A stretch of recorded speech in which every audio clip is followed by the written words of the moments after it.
Assalamualaikum warahmatullahi wabarakatuh. Hello everyone. We are from group 7 of class 1 2025. Today we will explain about mangrove forest in Tanjung Pinang. So, let me introduce my group. My name is Naila Aulia Putri. My name is Kezia Nurul Najwa. My name is Mila. My name is Elsa Octavia Sitompul. My name is Mufana Inga. We hope you enjoy it and happy watching. Bye-bye. Okay guys, today now we are at one of the Tanjung Pinang beach and we will interview one of the visitor here. Let's go, guys.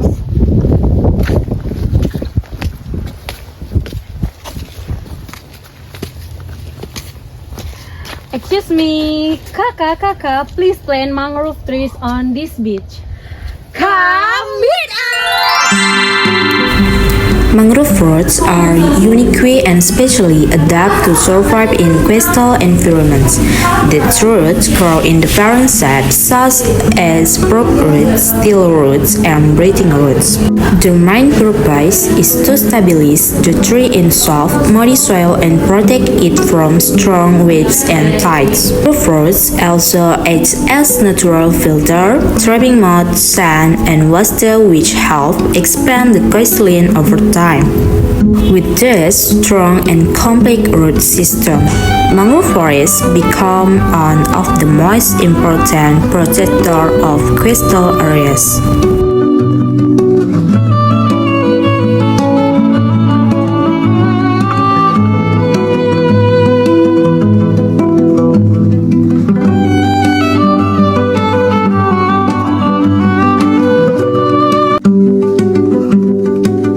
Breathing roots, also known as pneumatophores, are special roots found in mangrove trees.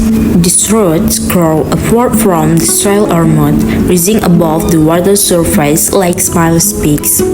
Their main function is to help the mangrove breathe in environments where the soil has very little oxygen. Mangrove flowers may look small and simple, but they play an important role in the leaf cycle of the mangrove. These flowers usually have a strong skin and thick petals, helping them survive in salty and windy coastal environments. Assalamualaikum warahmatullahi wabarakatuh. Perkenalkan, kami mahasiswa dari Universitas Maritim Raja Ali Haji, program studi pendidikan bahasa Inggris angkatan 2025. Saat ini kami sedang mengerjakan tugas proyek penulisan yang berkaitan dengan budaya maritim dan lingkungan pesisir. Karena itu kami datang langsung ke kawasan mangrove ini untuk melakukan observasi dan wawancara. Sebelumnya kita perkenalan dulu dengan abangnya. Bang, boleh diperkenalkan namanya? Baik, Assalamualaikum warahmatullahi wabarakatuh. Perkenalkan, nama saya Muhammad Rizky Kawan Saputra. Saya di sini sebagai warga lokal. Yang adik-adik bilang tadi lah, di sini kan adik-adik ingin wawancara mengenai mangrove gitu. Nah, mungkin bisalah sekiranya. Baik, terima kasih Bang atas perkenalannya. Selanjutnya akan dibacakan oleh teman saya, Elsa. Oke, pertama-tama kami ingin memahami dulu Bang secara umum. Sebenarnya seperti apa sih ciri-ciri kayak hutan mangrove di wilayah pesisir Tanjung Pinang ini? Misalnya kayak ada jenis-jenis mangrove yang berbeda-beda. Oke, sebenarnya kalau bicara masalah Tanjung Pinang ini banyak ya jenis-jenis mangrove. Cuman kalau untuk di daerah ini Tanjung Syambang nih kan, Dompak, di sini banyak jenis mangrove yang mangrove budidaya atau rhizopora itu namanya, yang akarnya banyak bawah-bawah itu tuh. Nah, yang ditanam itu mangrove budidaya kalau di sini. Kalau mangrove kayak tidak ada itu jarang di sini. Makanya untuk memanfaatkan buah mangrove kayak kemarin tuh ada latihan pengolahan buah mangrove menjadi sabun, menjadi sirup, itu jarang jadinya di sini karena sumber dayanya nggak ada di sini kan. Mungkin ya itu di sini tuh cuma ada rhizopora itu, jenis mangrove yang budidaya itu. Gitu ya Bang. Kalau boleh tahu setiap jenis-jenis yang Abang sebutin di sini kan itu mangrove budidaya. Pasti punya fungsi yang penting bagi lingkungan yang di sini. Yang paling fungsi yang paling berperan lebih besar di lingkungan ini apa? Oh iya. Yang paling berperan kalau mangrove lah, kalau di Jepara itu kan, kenapa dibudidayakan di sini? Ya itu, kita lihat sendiri lah kan di pantai kita ini kan itu sebagai penyaringan juga, biar nggak terjadi abrasi pantai juga kan. Nah, apalagi di daerah Stomo itu banyak kan, banyak. Itu kalau tak ada mangrove itu cepat terkikis, jalan pun cepat rusak gitu kalau tak ada mangrove. Karena air laut naik kan, ini apalagi musim air laut tinggi nih kan bulan Desember nih. Ya itu fungsinya itu. Terus bagaimana sih Bang upaya yang paling efektif menurut Abang untuk dalam menjaga ekosistem mangrove, apalagi ini kan mangrove-nya mangrove budidaya kan, yang ada di kawasan yang ada di kawasan ini. Langkah yang efektif dalam melakukan pengelolaan atau menjaga ekosistem mangrove-nya itu.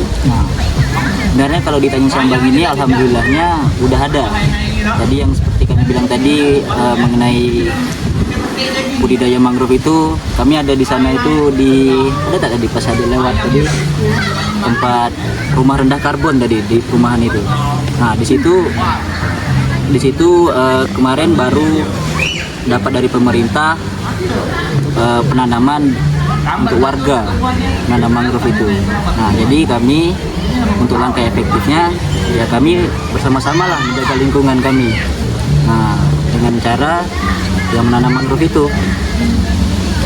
Kan kalau boleh tahu juga Bang, kan di sini kan mangrove-nya kan dibudidaya kan. Apakah ada penurunan kualitas mangrove-nya tersendiri karena akibat dari kegagalan pembudidayaan itu tersendiri atau gimana?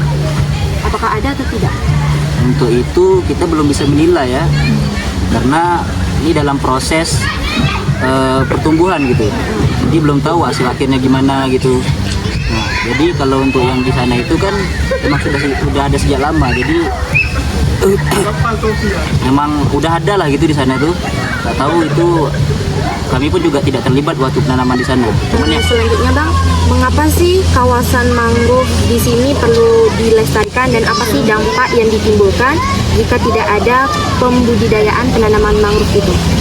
ya tadi seperti tadi yang saya bilang tadi, kenapa emang itu harus dilestarikan? Karena gimana ya? Ini kan sudah masuk dalam peraturan daerah juga mengenai konservasi wilayah pesisir ini kan. Jadi emang dari daerah sudah memutuskan kalau sudah ada tuh penyebaran bibit mangrove itu, tinggal kita bagaimana masyarakatnya aja mau tak mengolah mangrove itu. Nah itu pun juga berdampak ke masyarakatnya kan, kalau tak ada penanaman itu ya kenanya ke kita juga nanti. Udah berisi pantai apa segala macamnya. Mangrove di sini kan dibudidayakan kan. Kapan sih biasanya terjadi penanaman mangrove itu? Apakah ada musimnya atau tidak Bang? Oh, kalau ada musim itu tidak.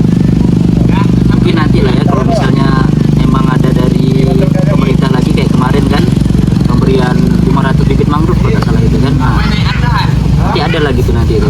Dia nggak ada musiman kalau tanaman mangrove nih. Kalau ada pantai lagi nanti mungkin ada lah. Kalau mau kita tanam setiap saat pun bisa ya? Bisa, setiap saat bisa.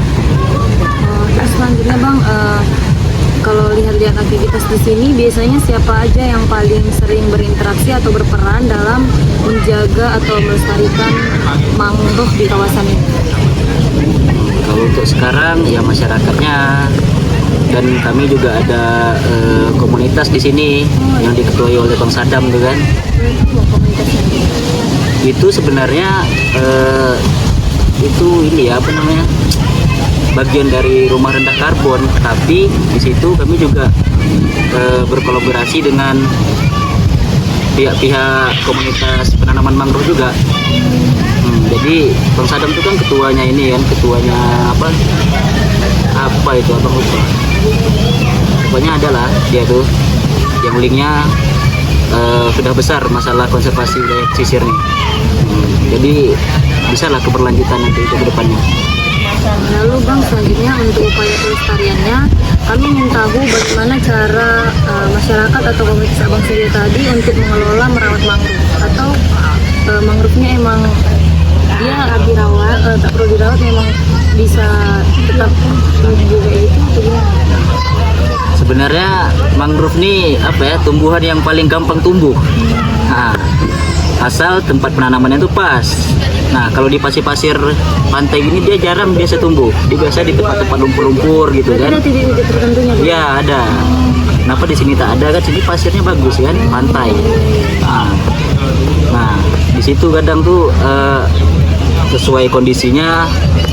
Terus apa tadi? Saya bilang. Cara mengelola dan merawatnya, Bang. Oh iya, itu nggak ada perawatan khusus sih untuk mangrove-nya. Jadi dibiarin aja gitu. Cuman ya itu kadang ada pembersihan juga. Misalnya itu udah banyak tuh kan sampah nyangkut akar-akarnya mungkin gitu. Terus Bang, katanya tadi kan nggak ada terlalu perawatan yang ekstra kan? Apakah misalnya ketika sudah ditanam itu masih ada terus pemantauan tentang bibitnya yang udah tumbuh atau belum tumbuh itu gimana Bang? Nah, kalau pemantauan pasti ada.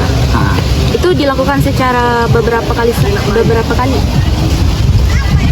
Itu palingan seminggu sekali kita cek, turun ke lokasi, kita pantau kondisi bibitnya yang nggak tumbuh bisa kita ganti gitu kan.